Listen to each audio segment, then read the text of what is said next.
வாழ்க, அகத்தியமே ஜெயம், ஆனந்தமே அகத்தியம். இந்த சபையில் அகத்தியர் பிரதானமாக இருக்கார். அதாவது சித்தர்கள்னு சொல்லுவாங்கள்ல, 9 கோடி சித்தர்கள் சொல்லப்படுது. 18 சித்தர்களையும் தாண்டி 9 கோடி சித்தர்கள். ஏன்னா கோடான கோடி சித்தர்கள் இருக்காங்க. ஒரு கணக்குக்கு 9 கோடி சித்தர்கள், 33 கோடி தேவர்கள் அப்படின்னு சொல்லுவாங்க. 9 கோடி சித்தர்களுக்கும் தலைவர் அகத்திய பெருமான். அகத்திய பெருமான் பெருமையை பற்றி பேசணுன்னா பேசிக்கிட்டே போகலாம். என்ன, ஒட்டுமொத்த கணங்களெல்லாம் சிவபெருமான் கல்யாணத்துக்கு அங்கே போய் கைலாயத்தில் போய் நின்னபோது அவ்வளோ புண்ணியத்துக்கும் இணையான புண்ணியம் யார் செஞ்சுருக்கா? ஒட்டுமொத்த ஆற்றலுக்கு உயர்ந்த எல்லா ஆற்றலோடையும் தன்மையோடு யார் இருக்கா அப்படின்னு பார்க்கையில் எந்த ஆற்றலை விட்டு சமன் செய்ய முடியும்னு சிவபெருமான் எண்ணி பார்க்கையில் அதுக்கு ஒரே தீர்வு என்ன கிடைக்குன்னா, இவ்வளவுக்கும் இணையான தவா ஆற்றல் அங்கே போகணும், புண்ணியம் அங்கே போகணும், வலிமை அங்கே போகணும் அப்படின்னு சொல்லி தெய்வீகம் அங்கே போகணும் அப்படின்னு பார்க்கையில் அப்போ என்ன செய்ய அப்படிங்கிற அகத்தியர் விடையாக நிற்கார் சிவபெருமானுக்கு. அப்போ அகத்திய பெருமானை வட எல்லையிலேருந்து தென்பகுதிக்கு பயணப்பட வச்சு சமன் செஞ்சதாக சொல்லப்படுது. வரலாறுகள் அதை கூறுது.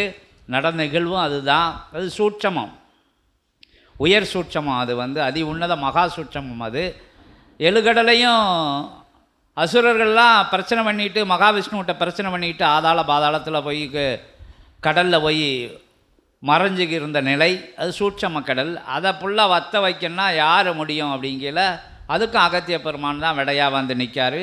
அப்போ அகத்தியரோட உதவியை போய் வேண்டி நிற்கல. தேவர்கள் சித்தர்கள்லாம் போய் கேட்கல.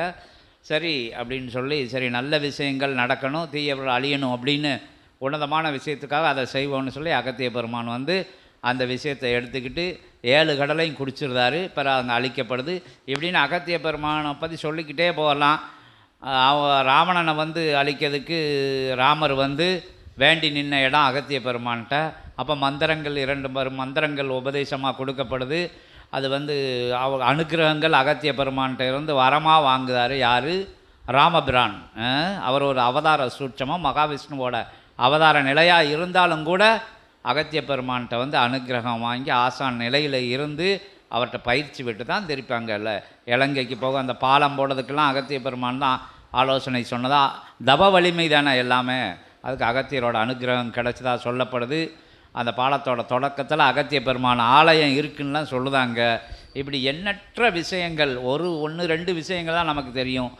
யுகமாக அகத்திய பெருமான் சித்தர்கள்னால் லேசுப்பட்டவங்க கிடையாது. சித்தர்கள்னால் சும்மா அதை செஞ்சு இதை செஞ்சு அப்படி செஞ்சு இப்படி செஞ்சு ஏமாற்ற முடியாது. சித்தர்களை எல்லாரும் ஏமாற்றி போடலாம், சித்தர்களை ஏமாற்ற முடியாது. அவங்களுக்கு நீதி, நேர்மை, சத்தியம் அப்படிங்கிற விஷயத்தை தவிர வேறு எதுவுமே கிடையாது. எதுக்கும் மடங்கவும் மாட்டாங்க, அடங்கவும் மாட்டாங்க. சித்தர்கள் யார்கிட்டையும் தலை குனிஞ்சு நிற்கிறதும் கிடையாது. யார்கிட்டையும் எதையும் வாங்கிடணும் தமக்காகன்னு சொல்லி வாழ்ந்தவர்கள் கிடையாது.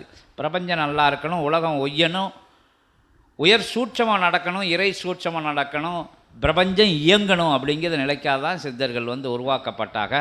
சித்தர்களும் சிவபெருமானும் வேறு வேறு கிடையாது. சிவங்கிறது பஞ்சபூத ஆற்றல்கள்ங்கிறது உங்களுக்கு எல்லாருக்கும் தெரியும். பஞ்சபூதங்கள் சித்தர்கள், யோகிகள், மகான்கள், ஞானிகள் செஞ்ச புண்ணியங்கள் பஞ்சபூதங்களாக இருக்குது. பஞ்சபூதங்களை நம்ம இறைவனாக வழங்குதோம். இறைவன்கிட்ட இருந்து நம்ம தான் ஜெனிக்கும். ஜெனிக்கல இயங்கணுங்கிறதுக்கு இறைவன் இந்திரிய நிலைகள் எல்லாம் வச்சு நம்ம இயங்க வைக்காரு. அதன்பால் நாம் இயங்கி வந்துக்கிட்டு இருக்கோம். தன்னை உணர தனக்கு ஒரு கேடு இல்லைன்னு உணர்ந்தவங்க சித்தர்கள், யோகிகள், மகான்களாக சொல்லப்படுது. தன்னை உணர்ந்து இறைநிலையை அடைஞ்சு இறைநிலையும் மேம்பட்ட நிலையை சிவ மகா நிலை அப்படின்னு சொல்லப்படுதில்ல. சிவன் வேற சிவம் வேற உங்களுக்கு சொல்லப்படும். ஒன்றுக்கு மேற்பட்ட புண்ணிய ஆற்றல்கள் சேர்ந்தான் சிவம். சிவம்னு சொல்லப்படுது, சிவன்னு சொல்லப்படுது. ஒட்டுமொத்த சிவன்களெல்லாம் சேர்ந்த பேராற்றல் தான் சிவம் அப்படின்னு சொல்லப்படுது. இப்படி ரகசியங்கள், பிரபஞ்ச ரகசியங்கள் ரொம்ப இருக்குது. அந்த விஷயங்கள் சபையில் பயணப்படையில் சொல்லுவாங்க, எளிமையாக சொல்லுவாங்க. வேறு இளங்கன புரியாத மாதிரி, தெரியாத மாதிரி, அறியாத மொழியில் தெரியாத மாதிரி சூட்சமத்தை வச்செல்லாம் இங்கே சொல்ல மாட்டாங்க.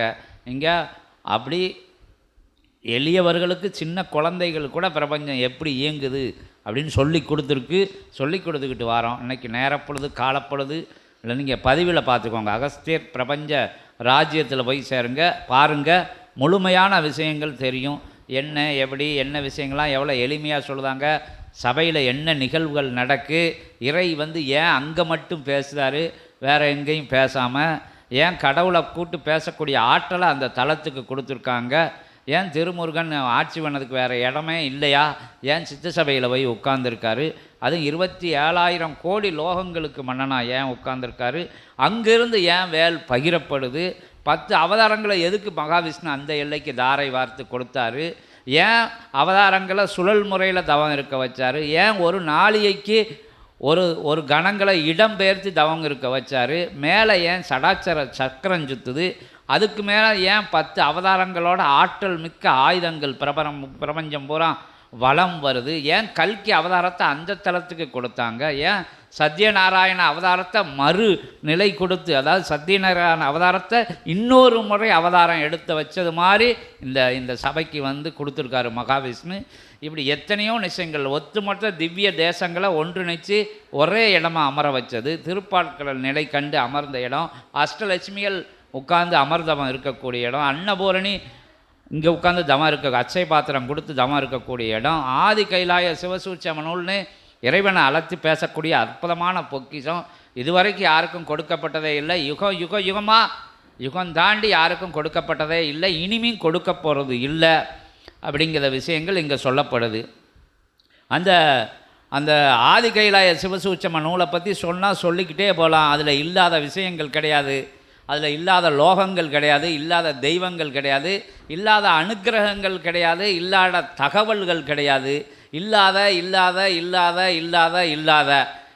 எதுவுமே இல்லாமல் அதில் இல்லை. எல்லாத்தையும் ஒன்றடைக்க உயர் சூட்சமம் உயர் ரகசியம் கொண்ட நூல் அந்த நூலை இந்த சபைக்கு எதுக்கு கொடுத்தாங்க, ஏன் சித்தனுக்கு இவ்வளோ ஆற்றலை கொடுத்தாங்க, ஏன் எத்தனையோ ஜென்மங்கள் எடுத்திருக்காங்க, எங்கே 14 லோகங்களில் இருக்குது, எங்கேயோலாம் ஆட்கள் ஜனிச்சிருக்காங்க, எவ்வளவோ தபசிகள் எல்லாம் இருக்காங்க, தலகீழ நின்று தவம் இருந்த யோகிகள் மகான்கள் ஞானிகள்லாம் இருக்காங்க, ஏன் ஒரு மாந்தனுக்கு இந்த கலியோடு கலந்து நின்ற நிலையில் இருக்கக்கூடிய ஒருத்தனுக்கு ஒரு எளிமையான எல்லையில் எதுவும் கற்காத நிலையில் உள்ள ஒரு மாந்தனுக்கு ஒன்றுமே தெரியாத ஒரு மானிடனுக்கு ஏன் இந்த நிலையை கொடுத்தாங்க அப்படிங்கிறதுக்கெல்லாம் ஏகப்பட்ட காரண காரியங்கள் இருக்குது. அதையெல்லாம் சபையோடு பயணப்படுங்க, இல்லைன்னா நீங்கள் இந்த யூடியூப் சேனலில் போய் பாருங்கள், அதில் எல்லாம் சித்தர்கள் சொல்லி வச்சுருக்காங்க அப்படின்னு சொல்லிட்டு ரொம்ப விஷயங்கள் பேசலாம். நேர பொழுது இன்றைக்கி வந்து தவ நாளிகைக்கு நேரம் ஆயிடுச்சு, ஒவ்வொரு நேரமும் நேரமாகிக்கிட்டே சென்றதுனால இன்றைக்கி எல்லா விஷயங்களையும் மிக வேகமாக அருமையாக நீங்கள் வந்து இங்கே வந்து உணர்ந்திருப்பிய. புதுசாக வந்தவங்க பழைய ஆட்களுக்கு சொல்ல வேண்டாம், இது பூரா பிரபஞ்சம் முழுவதும் இந்த நிலைகள் பறைசாற்றப்படுது. அதனால் எல்லாருக்கும் சொன்ன செய்தியாக இன்றைய நாளில் முகப்பு உரையை மிக எளிமையான சுருக்கமான உரையில் சொல்லி இங்கே வந்து எல்லாமே கொடுக்கப்படும், எல்லாமே அருளப்படும். 11,000 தவ புண்ணியம் இங்கே இருக்குது. பிரபஞ்சம் செஞ்ச யுகமாக செஞ்சு வச்ச புண்ணியங்கள்லாம் இங்கே தேக்கி வைக்கப்பட்டு இருக்குது. அதற்குன்னு அதை வாங்கிறதுக்குன்னா ஒரு சில தகுதிகள் வேணும், சரணாகதி வேணும், யுகமாற்ற பணிக்கு எதையாச்சும் ஒரு துரும்பையாச்சும் எடுத்து போடணும், முதல்ல உங்களை மாற்றணும். அதான் மேட்டர். அதாவது தன்னை உணர தனக்கு ஒரு கேடு இல்லை அப்படிங்கிற மாதிரி தன்னை உணர்ந்து நிற்கணும்.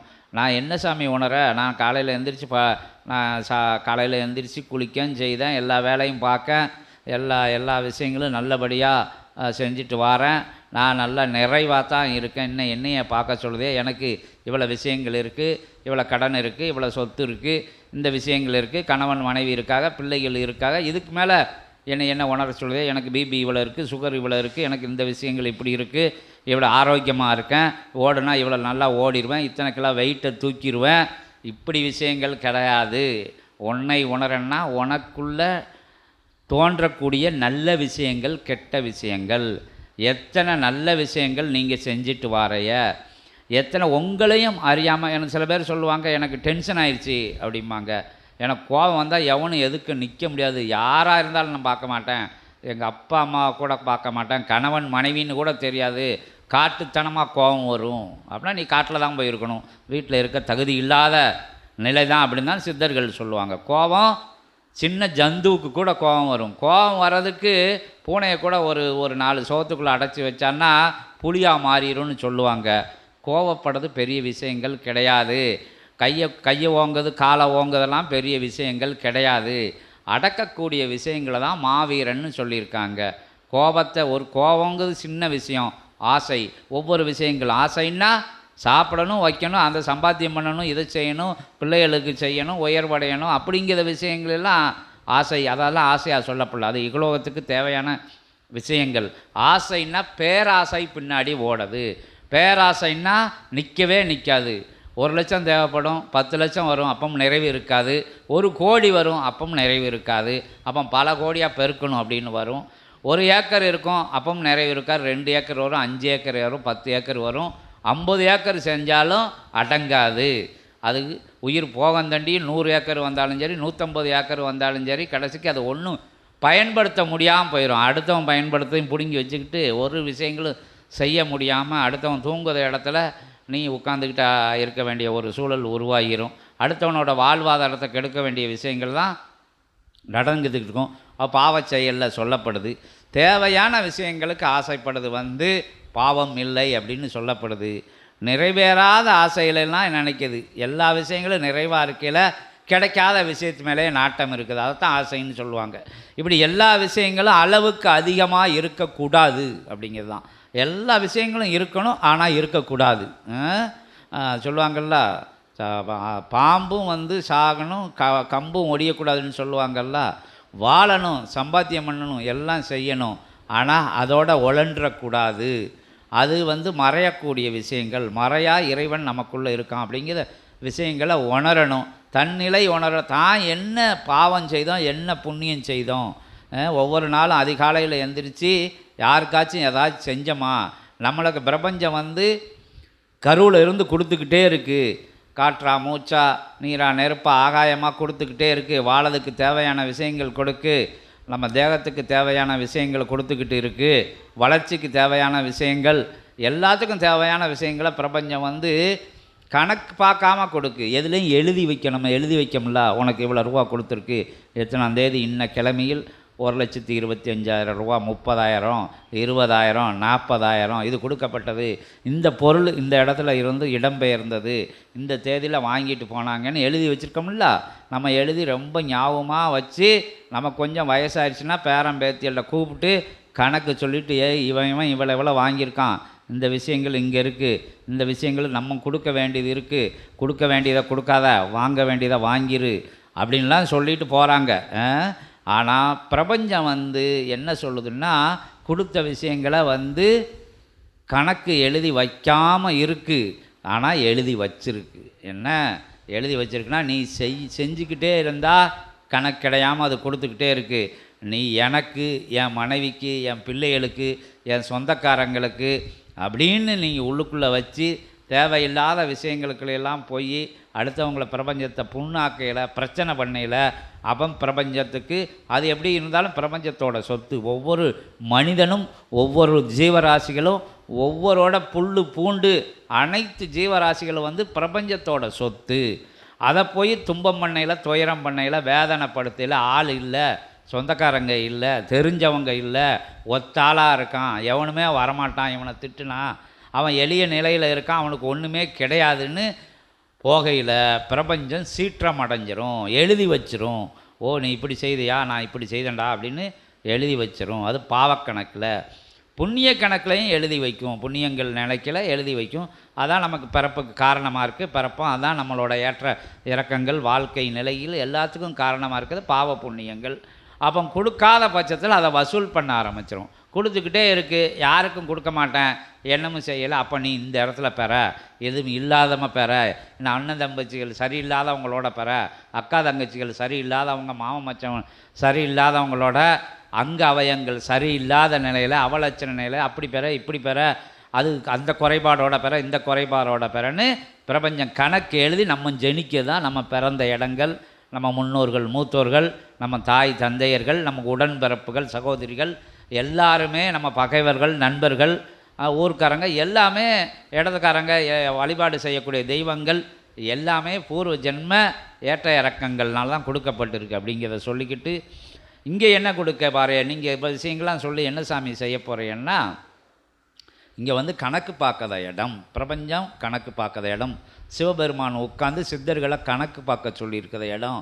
எல்லாம் யுகமெல்லாம் கெட்டு போச்சு, அழிய போகுது, மகாவிஷ்ணு எந்திரிச்சிட்டாரு, அவரை நிப்பாட்டதுக்கு நாங்கள் சீக்கிரம் வந்து சரி பண்ணிடுறோம் அப்படின்னு சொல்லப்பட்ட இடங்கிறதுனால இப்போ எல்லாரும் அவனுக்குன்னு வாழ்ந்து தனக்கு மட்டும்னு தேடி அதிக ஆசைக்கு போய் கீழ்த்தரமான செயல்கள் எல்லாம் இறங்கி அண்ணனை தம்பி நம்ப முடியல, தம்பனை அண்ணன் நம்ப முடியல, மாமா மச்சனை யாரையும் நம்ப முடியலை, எந்த உறவு நிலைகளையும் நம்ப முடியல, நண்பர்களை நம்ப முடியல, ஊர்க்காரங்களை நம்ப முடியல, தெருக்காரங்களை, பக்கத்து வீட்டுக்காரங்களை, மொழி பேசுகிறவங்களை யாரையுமே நம்ப முடியாத ஒரு சூழல்.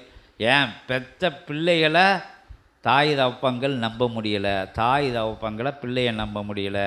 எல்லாத்துக்கும் காரணம் ஆசை, பேராசை அப்படிங்கிற நிலை. வந்த நிலை தெரியாது. மனைவியோடு போயிட்டான், கணவனோடு போயிட்டாங்க, அங்கே வாழ்க்கையை கண்டு அப்போ கூட நேற்று கூட சொன்னார் ஒரு பெரியவர் சொன்னார், இங்கே தான் உட்காந்துருக்காரு, போனால் அமெரிக்காவுக்கு போனால் என் தம்பி எந்த விதமான தகவலும் இல்லை, திரும்பியே பார்க்கல ஊரை அப்படின்னு சொல்லப்படுது. தாய் தந்தையெல்லாம் திரும்பி பார்க்காத பிள்ளைகள் இருக்காங்க. அண்ணன் தம்பிகள் கஷ்டப்பட்டு 4 சகோதரிகள் 5 சகோதரிகளை ரத்தம் சிந்தி கல்யாணம் முடித்து கொடுத்து அவங்க உயர் நிலையில் இருக்கையில் இவங்க வந்து வாழ்க்கைக்கே தகுதி இல்லாமல் கடன் காட்சிகளோடு இருக்கையில் அவங்க சொத்துக்கு மேலே சொத்து சேர்த்து இன்னும் அங்கே ஏமாந்து இங்கே ஏமாறுவாங்களே தவிர அண்ணன் தம்பிகள் கஷ்டப்படதா கொடுக்காத சகோதரிகள் இருக்காங்க.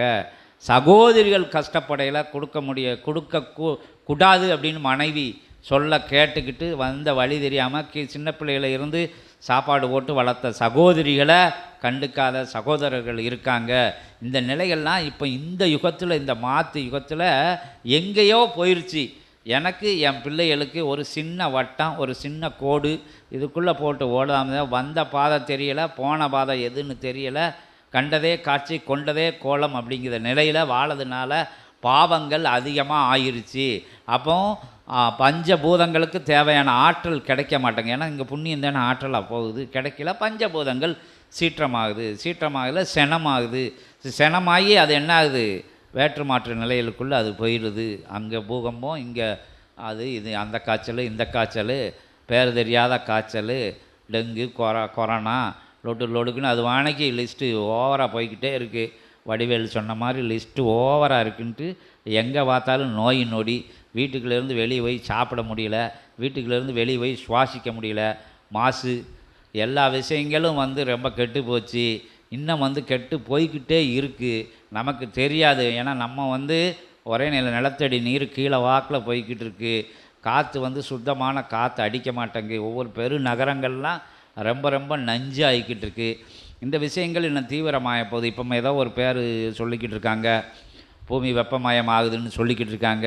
இதோட இது எங்கள் கேரளாவில் அங்கே இடிஞ்சு விழுந்துக்கிட்டு இருக்குது, சரிஞ்சு விழுந்துக்கிட்டு இருக்குது. நாடெல்லாம் பொருளாதார நிலையில் கீழ் நோக்கி போய்கிட்டு இருக்குது. எத்தனையோ நாடுகள் தெய்வ நம்பிக்கை இல்லாத நாடுகள்லாம் ஏகப்பட்ட சீற்றங்களை இந்த பஞ்சபூதங்களோட சீற்றங்களை சந்திச்சுக்கிட்டு இருக்குது. நாளைக்கு நம்மளும் அப்படியே இருந்தான்னா நம்மளும் அந்த மாற்று யுகத்துக்குள்ளே போயிடுவோம். அப்படிங்கிறதுனால தான் இங்கே இருந்து யுகம் மாற்றதுக்கு சித்தர்கள் ஆரம்பிச்சிருக்காங்க. அந்த பணி ரொம்ப தீவிரமாக உன்னத தீவிரமாக நடந்துக்கிட்டு இருக்குது.